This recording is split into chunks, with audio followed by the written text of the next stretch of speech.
Main event of the evening.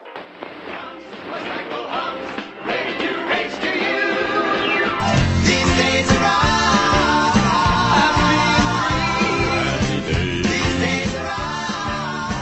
Hello and welcome to These Days Are Ours, a Happy Days podcast. I'm Peter. And I'm Joe. And today we are discussing Season 10, Episode 7, Going Steady. Okay, Peter, tell us what happens in Going Steady. We open with Casey running into the Cunningham house, horrified that she got a D in driving class after causing an incident involving the mayor. She was on Gasco and she drove straight through the groundbreaking ceremonies for the new cafeteria. Marion wants Howard to teach Casey, like he taught Joni and Richie, but Howard doesn't want to, until Jenny mentions that insurance companies give students who pass driver's ed a very large discount. Okay, see? Chachi arrives, having been summoned from Chicago by Fonzie, who has an important question for him. Can a man with their blood be happy being a one-woman man? Chachi realizes this is about Ashley, and that Fonzie is embarrassed. Getting pretty serious there, Fonzie. We're getting serious. Half joking, he suggests Fonzie throw a party and invite everyone that he knows. And Fonzie does just that. At the party, Fonzie introduces Ashley to his old Falcon friends. This is Barbara, Burton, Fonz, and Buffy, and Rocky Barufi. And then his grandma Nussbaum, who asks if Ashley is a member of the Pfister family who owns Milwaukee. Ashley says she is, but she was disowned for marrying someone they didn't approve of. I married someone my family didn't approve of. Me too, 4 times. Grandma Nussbaum likes her, and gives Fonzie a necklace that one of her husbands gave to her. Fonzie decides to ask Ashley to go steady. At Ash's apartment, Fonzie explains his feelings using a confusing painting metaphor. It was like I found this beautiful painting at the supermarket, and I didn't know how you would look in my house, so what'd I do? And eventually asks Ashley to go steady. She's surprised, but happy, and he gives her his grandmother's necklace. The next day, Howard is teaching Casey to drive, and she promptly backs the car into the garage door. Ease it off gently and give it a little gas. Okay. Okay now.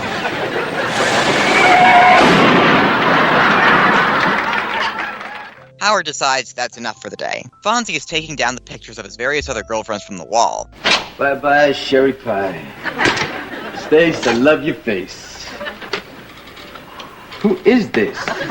When a familiar face shows up, Paula Petralunga, in tears with her cat. She caught her boyfriend, who is also her boss, with another woman, his wife, and he left her. Also, her cat is pregnant. I didn't know where else to turn to. Well, you did right, sweetheart. Come here, sit down. Fonzie allows Paula to stay for the time being, and they hug right as Ashley and Heather arrive. After they see Snow White and the Three Stooges, Fonzie and Ashley argue over one of Fonzie's ex-girlfriends staying in his home. Well, how would you feel if you walked in here and saw my ex-husband hanging all over me, and then found out he was spending the night? All right, good question. I would kill him. Fonzie accuses Ashley of not trusting him, and Ashley, angry, returns the necklace. When Fonzie gets home, Paula is in bed, and Fonzie is going to sleep on the table. I found out that sleeping on the table makes it so much easier to have breakfast in bed. To make Fonzie feel better after his fight with Ashley, Paula suggests they take Fonzie's bike up to the lake. No responsibilities, no commitments, no one to care about. And Fonzie realizes that he actually wants all of those things, and what he has to do. He gives Paula money for a motel room, and goes to Ashley's apartment to apologize. You're making a big mistake. I'm going to correct one if I'm not too late. Using a confusing sports metaphor, he expresses remorse, and Ashley apologizes too. The next day, Howard is waiting for Casey and Marion to get back from the driver's test. Jenny reassures him that she hasn't heard sirens for over at least an hour, and then Casey drives the car into the garage door again. Howard, she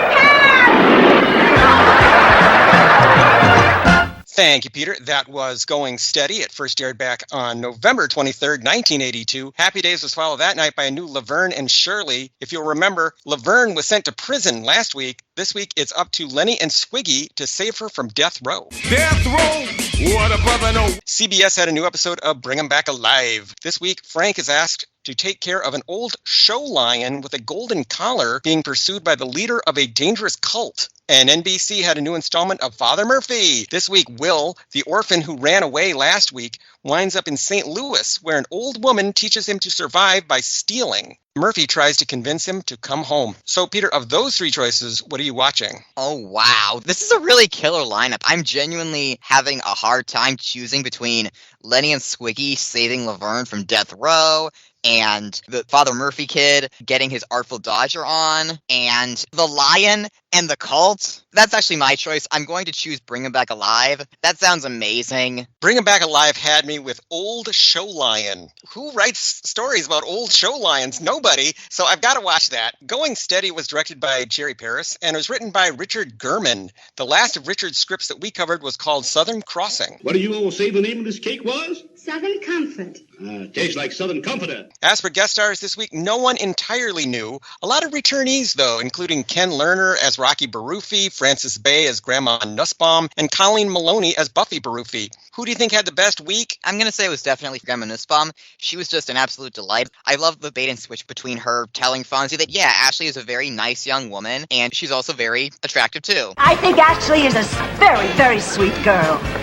And what a body! Grandma Nussbaum's not blind. Frances Bay is so funny and awesome in this episode, and she was such a good sport to allow herself to be picked up by Animal and then moved around the room. Yeah, and I like that she and Animal got along. That was nice. It's nice to know that Grandma Nussbaum gets along with Fonzie's Falcon friends. The most surprising returnee is Melinda Nod as Paula Petralunga. When Fudgy and I came home from the vet, we caught him with another woman. Whoa. It was his wife. Melinda hasn't been seen on Happy Days since season 3. Hey, guys, it's Paula Petralunga. When she walks, even the Jell-O stands still. Melinda, also known as Mindy, is a New York actress who did quite a bit of television in the 1970s and 80s. Besides Happy Days, you could have seen Melinda on The Love Boat, Black Sheep Squadron, Fantasy Island, The Dukes of Hazzard, and more. She was also a regular on Detective School and Operation Petticoat. This boat is a powder keg of emotions. Who knows who will set off the first explosive? She later got out of acting and followed her father, Tom, into the special effects business. So, Peter, what did you think of Melinda Nod as Paula Petralunga? Given that it's kind of the premise of this episode that it's the return of Paula Petralunga, I'm a little disappointed that she only gets like 2 scenes, but I think the 2 scenes that she got were both pretty fun, and I love her utterly ridiculous sob story about how her married boss broke up with her, and also her cat is pregnant, and she has nowhere else to go, and she delivers it with just the right mix of seriousness and ridiculousness. So it's a pretty fun little showcase for her, and I think it's really neat that she went into special effects. That's really cool. I like that she's kind of written as a schemer. You know, when Fonzie leaves the room, she says, I think we're going to get along just fine. Like this was a whole plan that she had, and maybe her story isn't even true. I don't know. So she made all that up herself. She just thought to herself, okay, what can I come up with that will get Fonzie back with me? Or maybe that's not even what she's trying to do. Maybe she's just trying to rob him. Maybe she's just going to be a squatter in his apartment and then never leave. I thought that was all fascinating, and I was glad to see Melinda Nod back. The actor playing Animal, by the way, is uncredited, even though he gets a line. Animal happy! I was very surprised that Animal was not credited. What did you think of him? He deserved to get credited. I guess that was just that they had to pay him less. But in that case, why give him a line? Hopefully he just had fun doing it, and maybe he got to take some rumaki from the party scene. I don't know. As for songs this week, Chachi taunts Fonzie with the Kissing rhyme. Fonzie and Ashley sitting in the tree. It's a children's song of American origin, though no one seems to know exactly where or when it began. Its purpose has always been the same, though, to embarrass people. Peter, was the Kissing rhyme still around when you were a kid, or has it faded into history? It was very much part of my childhood of the early 2000s, so it has endured into the 21st century. Good to know somehow that these awful things that kids do to each other still exist in this new millennium. Kids can be so cruel. We can? Thanks, Mom. At Fonzie's party, we hear a whole bunch of songs. Heat Wave by Martha and the Vandellas, Do You Love Me by the Contours, Tutti Frutti by Little Richard, and Money, That's What I Want by Barrett Strong. He's got some good tunes going, although I didn't see any kind of stereo or record player, so I don't know where that music was coming from. Maybe the radio. As for cultural and historical references, Howard has purchased an automatic putt returner. But look at the way the ball comes back, sweetheart. I couldn't pinpoint an exact year for this invention, but the experts at golf.com, and they should know, say these devices go back to about the late 1960s, though the people I asked on Twitter said they remember them being from the 1970s. Marion says Howard paid $4 for it. $4 for this contraption?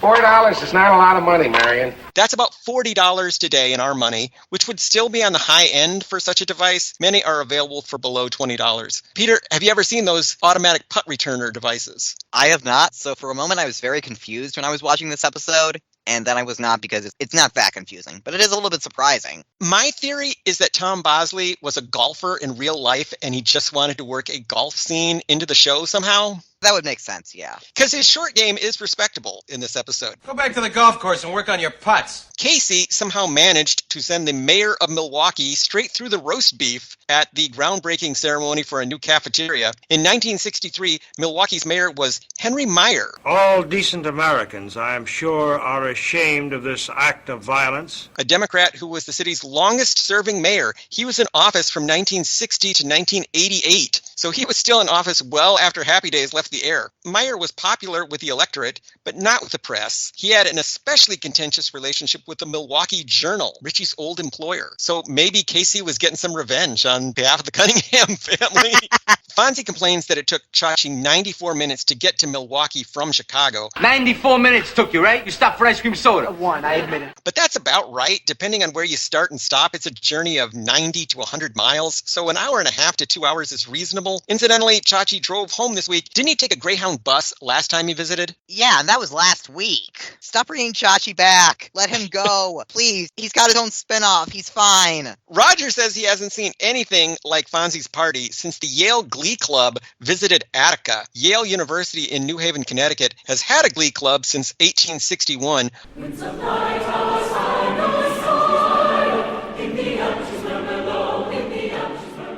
Only Harvard and the University of Michigan have older glee clubs. The Yale Glee Club is world famous for its harmonic precision and has toured both domestically and internationally since 1866. But they've never played at Attica, a maximum security prison in Wyoming County, New York. That institution is most famous for a 4-day riot in 1971 that claimed the lives of 33 inmates and 10 corrections officers. Peter, were you familiar with the Attica uprising at all? I was, thanks to pop cultural osmosis, primarily Dog Day Afternoon. That's what people know. Attica, Attica, Attica. Although I'm not giving it the same reading that Al Pacino gives it. Attica! Attica! Attica! What do you think would have happened if the Yale Glee Club had visited Attica? I'm picturing something like Johnny Cash's performance at San Quentin. I think that's what they're referencing here, but obviously Johnny Cash has this tough guy image, and the Yale Glee Club are a bunch of East Coast elitist blue blood sissies. People in prison can enjoy harmonic precision too. Yeah, I think they would do okay. A running joke in this episode is that Fonzie forgot to put the water chestnuts in the rumaki. You know you forgot to put the water chestnuts in the rumaki? Rumaki is an hors d'oeuvre that was popular at so-called Polynesian restaurants and tiki bars in the 1950s and 60s, including Trader Vic's. It's made with water chestnuts, liver, bacon, soy sauce, ginger, and brown sugar. Each little morsel is held together with a toothpick. Luckily for the Fonz, duck or chicken can be substituted for liver. Peter, have you ever had rumaki or even heard of it? No. Were you familiar with the Polynesian tiki scene of the 1950s and 60s? Yes. What I didn't know was that this rumaki was a completely fake food that was made up for these restaurants and wasn't a real thing at all. It makes sense. White people are like that. Grandma Nussbaum asks if Ashley is one of the Pfisters of old Milwaukee. First, I was surprised to learn that Pfister is Ashley's family name. I assumed it was the name of her ex-husband. Secondly, the namesake of the Pfister Hotel in Milwaukee is Guido Pfister, a businessman who moved from Germany to Buffalo, New York in 1845 and then settled in Milwaukee in 1847. It was Guido's son, Charles, who fulfilled the old man's dream of building the biggest hotel in the city. He did it. It's still there now. Peter, did you think Pfister was Ashley's family name? I thought it was her married name. What do you think? My first time around, I was a little bit surprised, but this time I knew from the beginning that Pfister was her family name. And them mentioning in this episode, that is a rare example of Happy Days setting something up for later, because it's going to be relevant later on. Intriguing. I'm intrigued. Ashley says that Fonzie thinks of her as being somewhere between a Da Vinci painting and a Schlitz beer sign. Italian artist Leonardo da Vinci's most famous paintings include the Mona Lisa from 1503 and the Last Supper from 1498. Schlitz is a now-defunct Milwaukee brewing company founded in 1849. It was bought out by Pabst in 1999. Schlitz was famously marketed as the beer that made Milwaukee famous. What's made Milwaukee famous has made a fool out of me. I think they're adding that reference to this episode because Schlitz was a Milwaukee beer. And for once they're remembering that, yes, this is Milwaukee and not just Los Angeles with a different coat of paint. That's a good point. Happy Days science time, Peter. When Fonzie gives Ashley the necklace, he tells her it won't make her skin turn green. And it is the real thing. I promise. It's guaranteed not to make your neck green. If jewelry turns your skin green, it's because it contains copper or some other metal that oxidizes. Sweat from your skin could act as a catalyst for the oxidation, as could soap or lotion. You can stop this by simply painting clear nail polish on any part of the jewelry that touches the skin. Oh, wow. Thank you. That's a very useful tip. Good to know. Thank you, science. Fonzie compares himself to the American Red Cross, a nonprofit humanitarian group that has been providing assistance during emergencies and disasters since 1888. The group was once known for serving donuts at blood drives, which explains Fonzie's joke about getting Paula a donut. Now, in times of disaster, I'm like the Red Cross. Tell me what's bothering you, I'll get you a donut. Paula was once an usher at the Fox Theater. I had this neat job as an usher at the Fox Theater. She might be referring to the Fox Bay Theater in Whitefish Bay, Wisconsin. It opened in 1951. The one Roxy worked for, though, was apparently named after her boss, Phil Fox. In real life, there are a lot of theaters called Fox because a businessman named William Fox started constructing a lot of them in the 1920s. And of course, that led to things like 20th Century Fox, the Fox Network, and Fox News. They're all named after this guy, William Fox.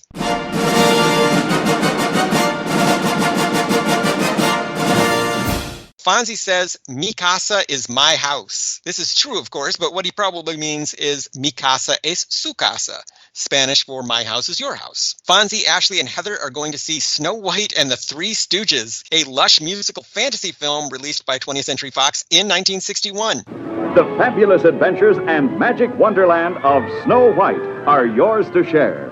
Created by Walter Lang, with all the spectacle, romance, charm, and beauty that distinguished his The King and I and Can-Can. The film, a showcase for ice skater Carol Heiss, was a major box office disappointment. The Stooges returned to making comedies and never attempted anything like Snow White ever again. Peter, have you ever seen Snow White and the Three Stooges? I haven't, but now I kind of want to. I was very surprised by it. I didn't see it until just a couple of years ago, and it's much closer to The Wizard of Oz than a Three Stooges movie. Oh, wow. Ashley has a poster in her apartment from a Pablo Picasso exhibition at the Museum of Modern Art in New York. It's Picasso, you idiot!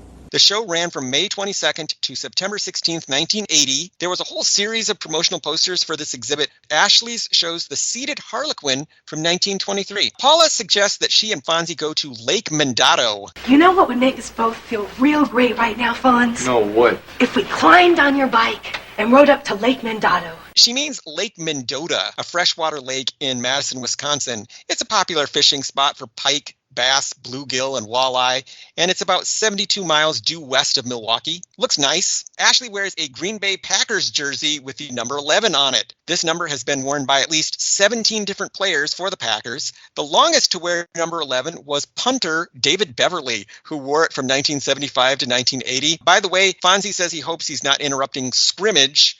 Whoa, I hope I'm not interrupting scrimmage or something like that. Which is a simulated game that football teams use to practice. How do you think Ashley looked in that Packers jersey? She looked very cute. Linda Pearl pulled it off. I think so too. And I think it's also admirable that she's showing a little love for the punter. Everybody goes on and on about quarterbacks and running backs. Nobody gets enthused for the punter. Other observations this week, Scott Baio has returned for no real reason and even gets his own special credit at the beginning. I guess ABC was desperately trying to remind people about Joni Loves Chachi. Joni loves Chachi! What do you think, Peter? That is most definitely it. I did think it was funny that when Chachi showed up, Marion immediately started asking where Joni was and looking for her. And yeah, me too, Marion. I'm also very disappointed. She runs right by Chachi, which was a great moment in the episode. Fonzie's Good Citizenship trophy from A Little Case of Revenge is visible at his party. That's a nice touch. Did you see the trophy? I did. I was glad to see that. That was cool. Happy Days is remembering episodes from a couple of weeks ago. Near the end of the episode, Fonzie says he'd have no one to worry about, share things with, care for, or love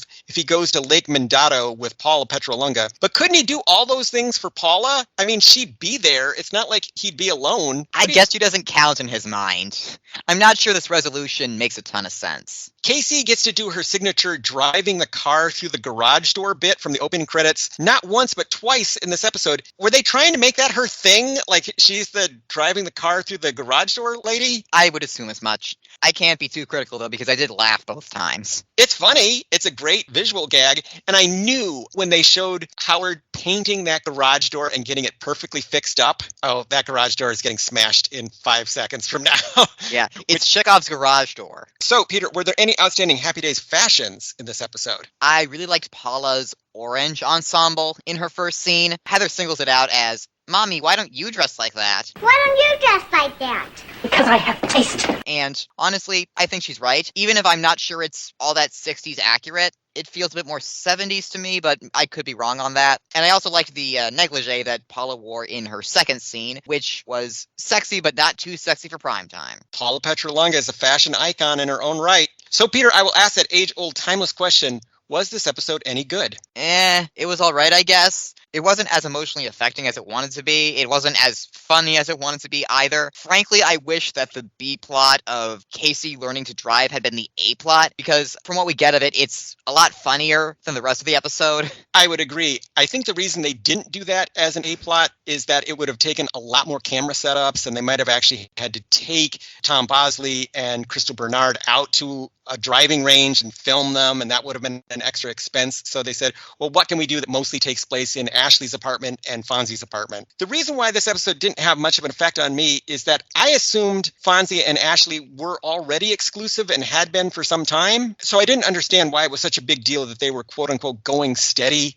Like, what are they, 16 years old? Who cares about this going steady business? I'm pretty sure that if you were in your 20s in the early 60s, going steady does not matter the way it did if you were a teenager at the time, or in the 50s. Yeah, you were probably already married by that point in your life. Ashley has been married. Yeah, so she's been married and has a kid. This going steady stuff is for teenagers. So I think the best thing about this episode, other than seeing the garage door get smashed a few times, was just having the characters from previous episodes back, like Grandma Nussbaum and the Baroofis. That was kind of fun. And Animal was kind of fun too. So this was not an unpleasant episode to watch, but it's one that I will probably not remember for a long time. Yeah, not unpleasant to watch, but it's not the kind of episode that'll really stick with you. You can skip it if you absolutely have to. So, Peter, how can people keep up with us and find out about all the wonderful things that we are doing? Listeners can follow us on Twitter at Fonzie Podcast. They can follow me on Twitter at Peter Volfranc. That's PeterVulfranc. And they can follow me on Twitter at Joe_A_Blevins. They can find this podcast online at thesedaysareurs.libsyn.com, and they can email us with questions, comments, and concerns at thesedaysareuspodcast@gmail.com. So, Peter, what do we have on the docket for next week? Next week, Casey gets set up on a date with Melvin Belvin in Such a Nice Girl. That does not sound like it will go well. So, see you later, alligator. In a while, crocodile. Well, me and my baby, her going steady. We ain't married, but we're getting ready to tie the knot. And I'm gonna make her my home. Now that I found her, I'm gonna keep her. Finders, keepers, losers, weepers. She's my baby. She's going steady with me.